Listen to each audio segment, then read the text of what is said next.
Welcome to the Topic of the Month with Kim Wardlow, an AINC original podcast. It's not easy being blind or going through vision loss, but we'll help you navigate these waters. Press on. Push forward. You've got this.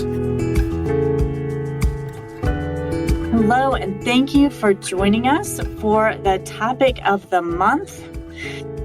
We are in March, and I do want to let you know that in April, the program's name will actually change from Topic of the Month to Navigating Life with Vision Loss. So just want to give you a heads up for that change. So if you're looking for the show in March and not finding it under Topic of the Month, you'll find it under Navigating Life with Vision Loss. But for today, our topic this month has been finances and benefits. And for today, I have with me Jessica Lovato, and she is from Benefits in Action. And we are going to talk about today SSI and SSDI specifically. And then in our next show, we'll talk a little bit more about other types of benefits and qualifications for those. So we will be right back with Jessica. This is Topic of the Month with Kim Wardlow. If you enjoy what you hear, please visit AIN Colorado for more shows, news, and articles read by our amazing staff and volunteers. If you have a question for Kim or would like to recommend a guest for future shows, please visit aincolorado.org/podcast-guest. Thanks for listening and enjoy.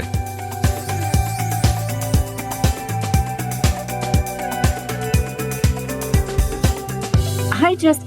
Thank you so much for joining me today for our podcast. Thank you so much for having me here. So I always ask guests if you would like just to tell folks a little something about yourself, where you're from, if you have a special hobby or interest, but just a little something so folks can get to know you a bit. Sounds good. My name, as she said, is Jessica. I have worked in the medical field for about 20 years now, all different aspects of it, but I think my favorite was as a vet tech. So I love my dogs and cats and furry friends. If I were to pick a hobby, I would have to say I absolutely love dinosaurs. That is my jam. I, for my 30th birthday, flew out to Chicago and saw the world's most complete Tyrannosaurus Rex skeleton. So I'm kind of a geek when it comes to that. I am a Colorado native, so I'm lucky to enjoy this, beautiful state all the time.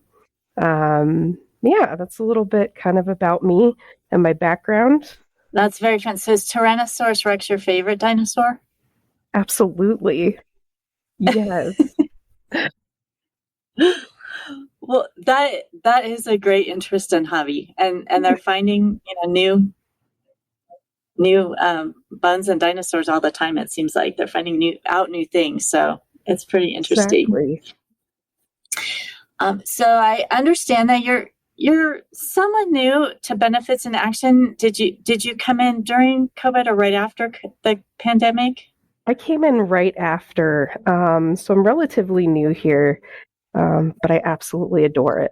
It is the best switch in careers I've ever made, and I'm so happy. The environment's incredible.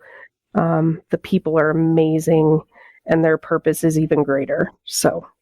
Well, I've been familiar with the organization for quite a number of years and some of the folks, other folks who work there. So it's an organization I have great respect for, and the services you provide are so needed. So I'm really excited to have you on our program and being able to provide some information to our listeners. And I know you specialize, I know you help people with applications for a variety of things, but I know you specialize in SSI and SSDI. Yeah, so that's kind of my area that I really kind of hone in and focus on.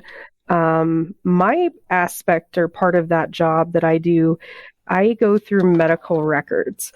So I usually do the intake interviews and kind of get the initial information about our clients, what their conditions are, how I can help them, just kind of a whole picture of who they are.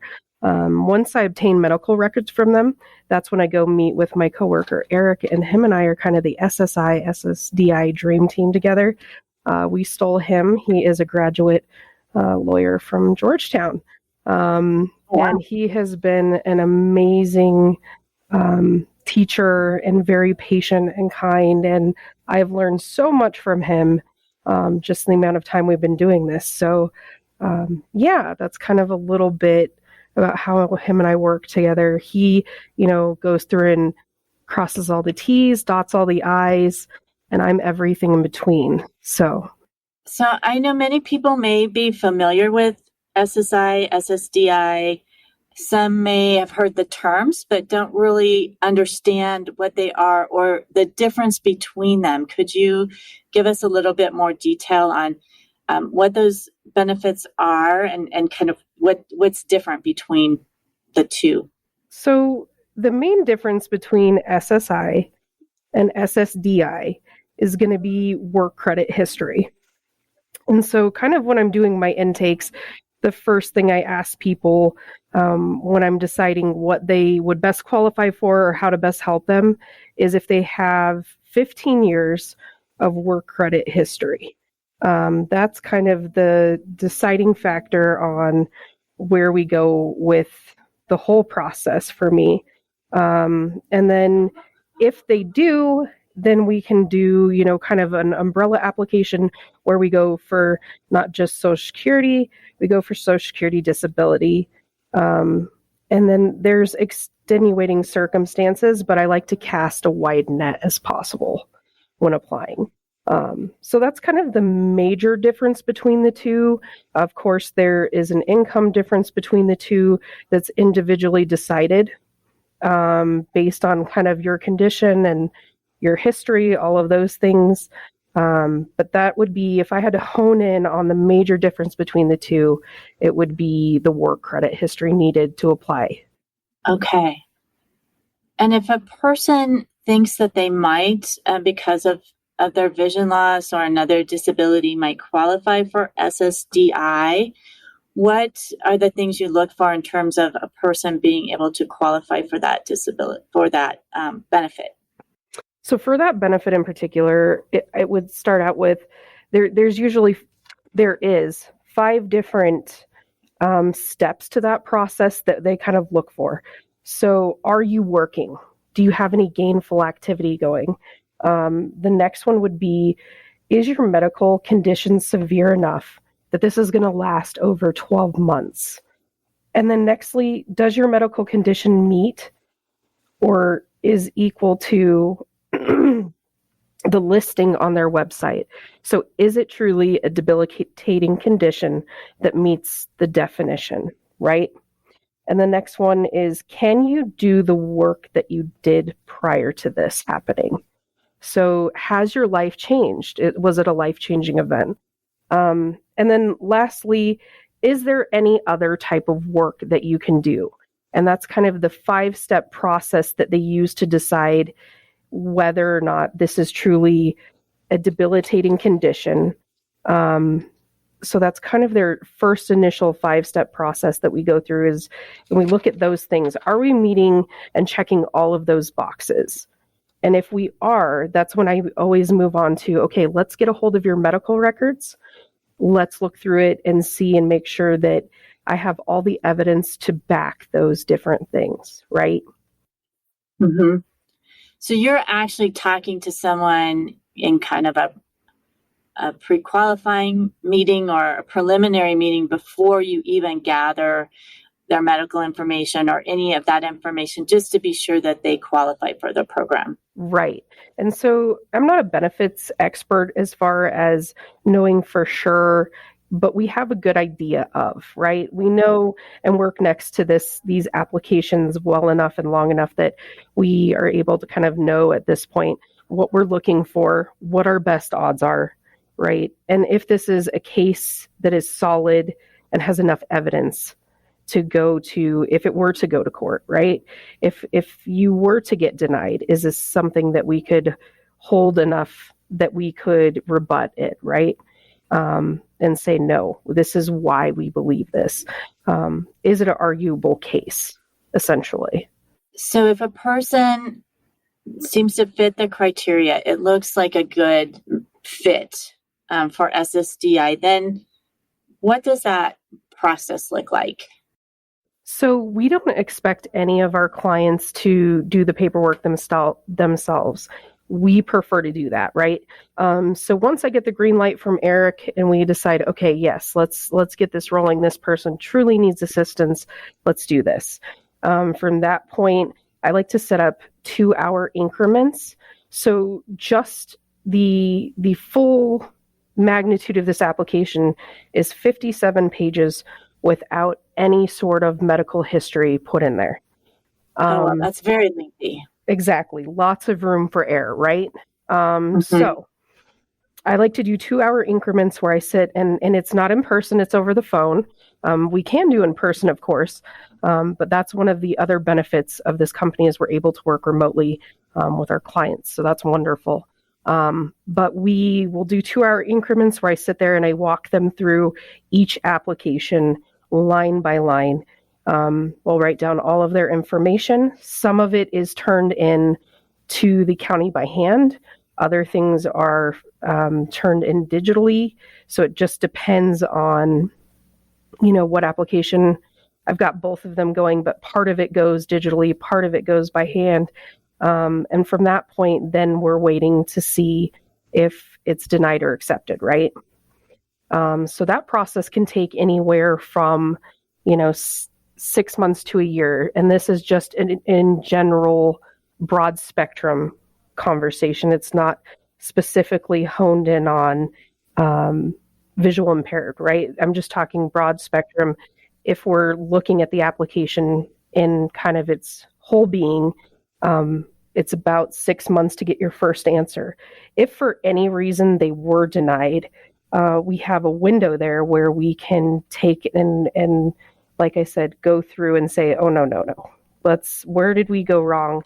Is there anything we could have presented better or differently? And at that point, we move forward. And if we have to go to court, we'll go to court. And then after that point, we kind of wait for another decision again.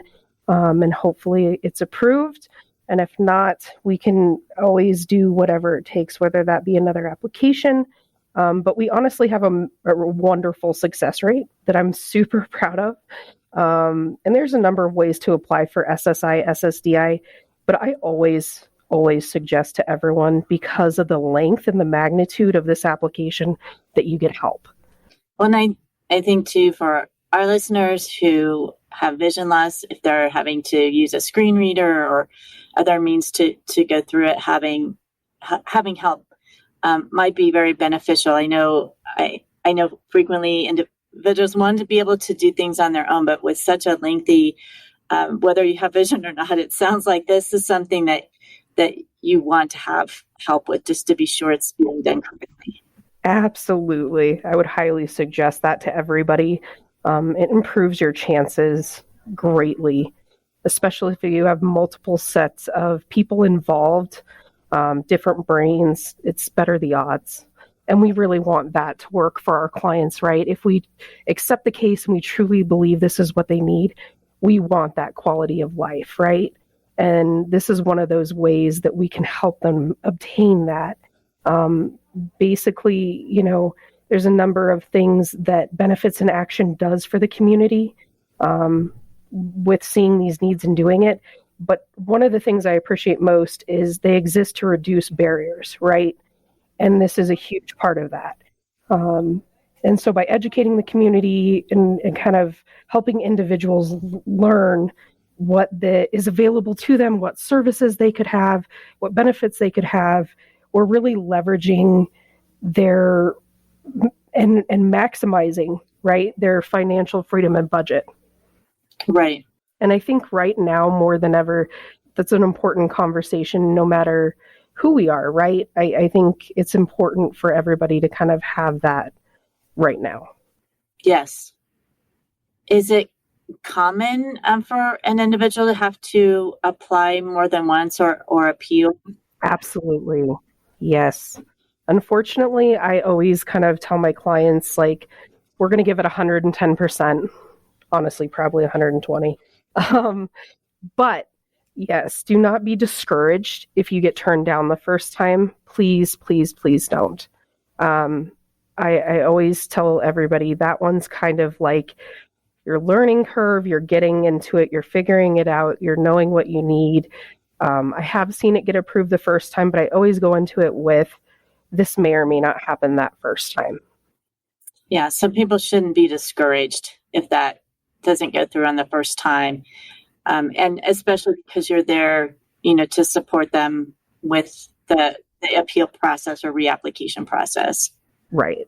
And I know this is so important to people, right? This is a big deal. And absolutely, I mean, any way we can support them. And the other thing that we offer, and again, I know we can go into that in a little bit, but there are different things that we can, different benefits, things we can do to help you financially get from point A to point B through this process as well. That was going to be the next thing I was going to ask you is because it is fairly common and it can take from 6 months to a year, are you asking folks questions and providing some assistance on things that might be able to help them in the interim until they are approved? Absolutely. Yeah. We wouldn't let them go without that.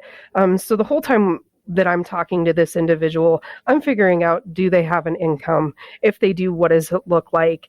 I'm asking what their living environment looks like, who lives with them, what kind of, circumstances are we in, and what can I use or gather to insert in there to kind of help free up, like I said, some financial freedom, some quality of life, right? So that's kind of the whole time we're talking to them, we're coming up with a game plan, essentially. If a person is applying, should they be concerned if, I own my home or I have a car or they have certain assets? Is that a detriment? Not at all. And I wish everybody knew this. So it's okay to have cars. It's okay to own your home. It's okay to have assets as far as certain, medical savings accounts or certain things. So please don't count yourself out. I always suggest, again, that initial phone call and finding out, really like giving a good detail of, this is what I have access to. This is what my life looks like. Where do I fall in this? And you'd be surprised. So yes, no, please always, give us a call, double check, look into it. But assets are not a negative thing. That's good to know, because I think, for some things that maybe, and people have that concern, and they want to hold on to their assets, so they don't want to put those at risk. So that's good to know. What should a person expect? Like, how is the amount, because I'm sure it varies from person to person, but how is the amount a person receives from SSDI or SSI? How is that amount determined? Right. So there definitely is a formula to it, and I don't know all aspects of it. But what I do know is, of course, they take into consideration, has this person worked before? Is this a condition they were born with? How old are we? Just kind of, what was or wasn't our income? All of those things together. Are we married? Are we single? Are we, all of the things, kind of a full picture? Do we have kiddos? Just across the board.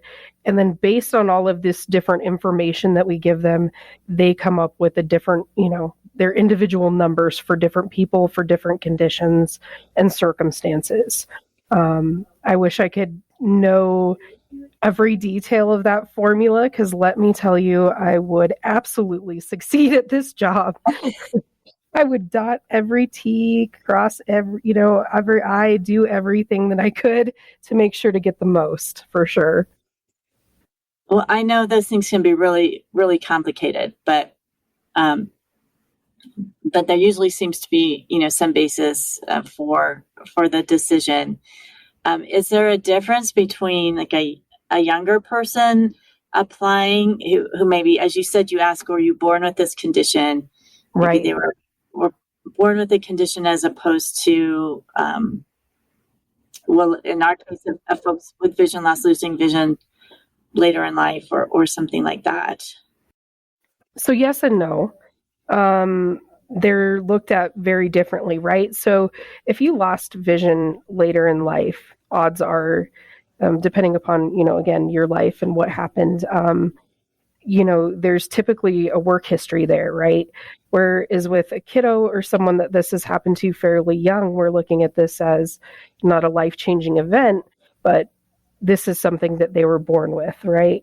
And that's, I think, kind of how they look at it too as well, when they're going through this and filing for a kiddo is much different than filing for an adult, right? So that's a whole nother beast in itself. That is, it's easily helped, of course, but it's just two different things. But yeah, so yes, I would say they're looked at differently. One's more a life-changing event, and the other one is, from birth. This was their situation or condition or thing that they've been going through, and this is kind of how we assist them to move forward with their future and how we support them economically, right?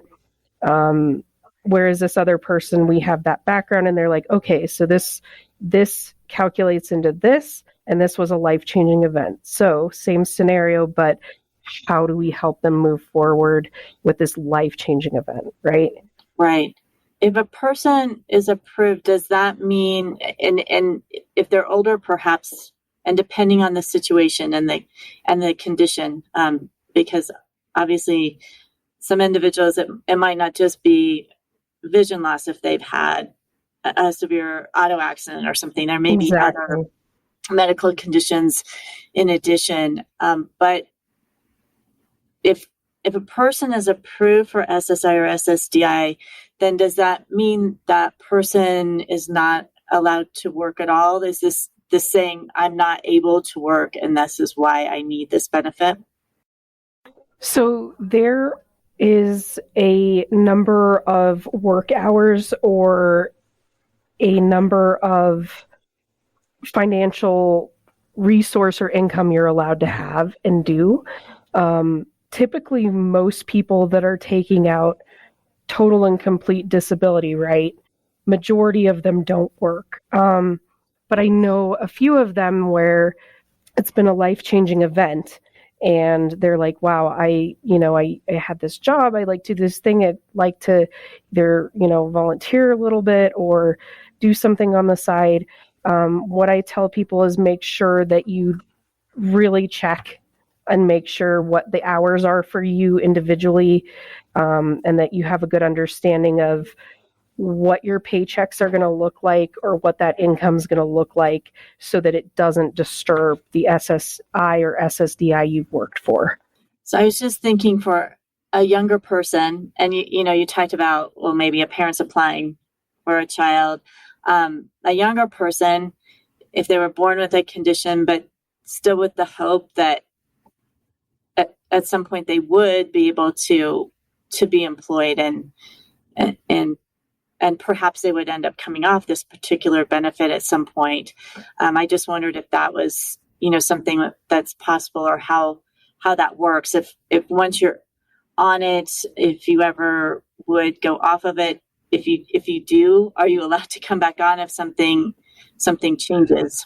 So going off it and back on it can be difficult. As far as if they're a kiddo and this is something that they are on, and then there is some sort of thing that improves or changes, right? And they go back to work, they definitely can. What's hard is, and that I've seen, is I have clients who have decided that they're good, that it's going to be okay. They've passed all of the tests, as far as like physically, we can see the difference, right? And they go off of this benefit and they go start working, and then they realize, oh my gosh, I made a mistake, right? Then we have to go through that process again. We can't just switch it on and off, right? And then it's harder to argue, of course, like, yes, I know you got off this benefit, right? But that we tried. There was a try attempt and, a failed attempt. And if that failed attempt is under a certain duration of time, it's much easier to be like, they've tried and we're proud of them for trying, but this isn't going to work. It's when it's harder is when there's years and years and years of duration and then trying to go back again. That can be more difficult for sure, but this isn't a permanence that has to be there. No. Okay. And once a person is approved and they're on the benefit, are there additional services that the Benefits in Action can provide, or are you available to answer questions if there are things that come up, after the approval, but they have questions once they start receiving the benefit? Absolutely. So this isn't something where we just kind of get your application approved and we're washing our hands of it, right? So if we are helping you get your SSI, SSDI approved, there's going to be follow-up to that. If for some reason you were concerned about a thing or you needed assistance calling Social Security, we're more than happy to call Social Security with you and represent you in that way. Make sure there's a clear understanding of it. And what's going on there. As far as other services, there's tons of other services that we offer to get people from point A to point B financially through this process as well. So one of my favorite cash assistant benefits, it's called AND, Aid to the Needy and Disabled. That application is something that I use frequently when I'm applying for people for SSDI.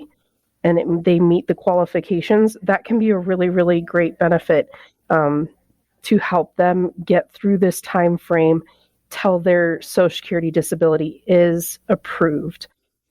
Depending on your age, there's another cash application. It's called OAP, or Old Age Pension. That can be very beneficial as well.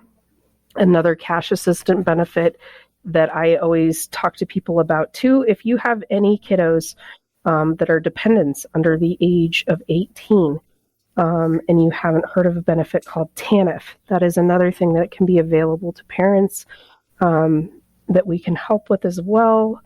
I think the next benefits that I always want to make sure, of course, medical, right? Most important in my mind is making sure every person I can has some sort of medical care or plan or what have you. So even if you don't think you qualify for Medicaid, there's other medical options that we can look at, right?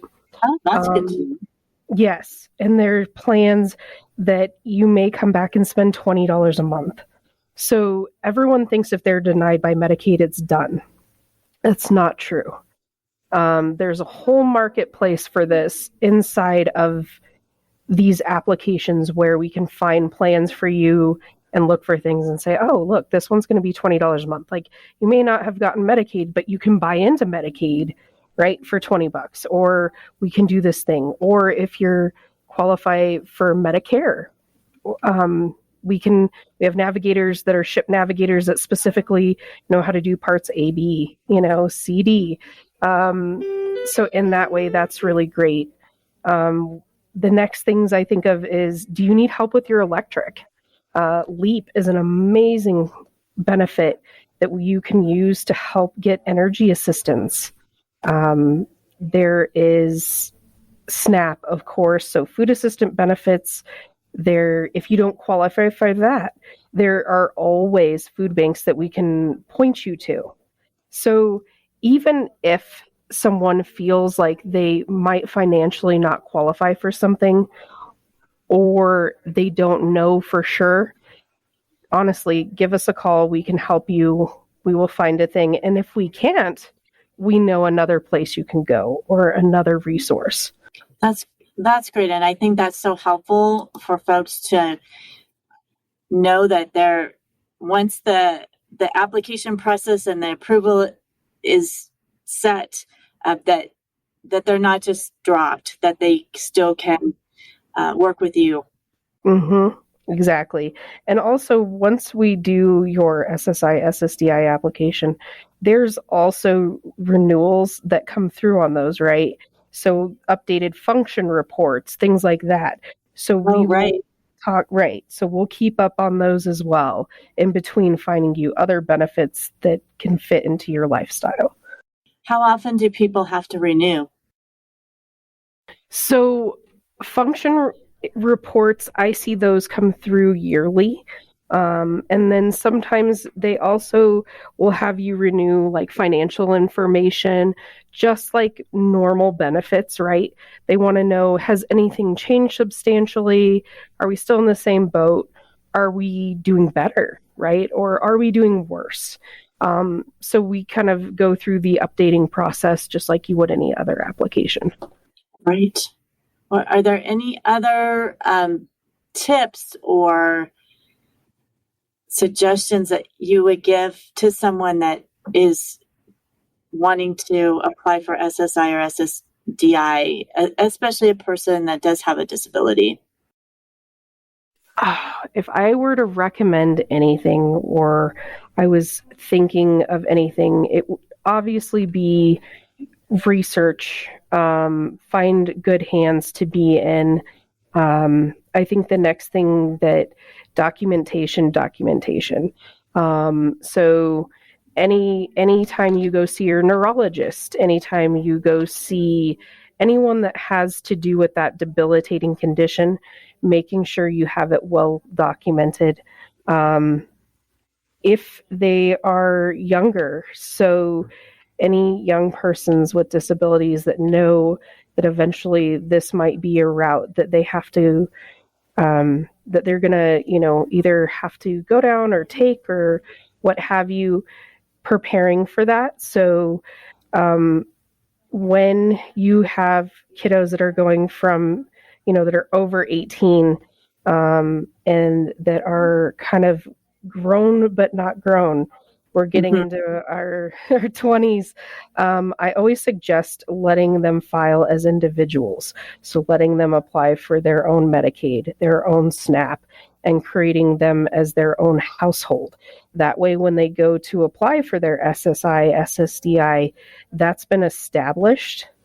And that way, that can help their whole process, right?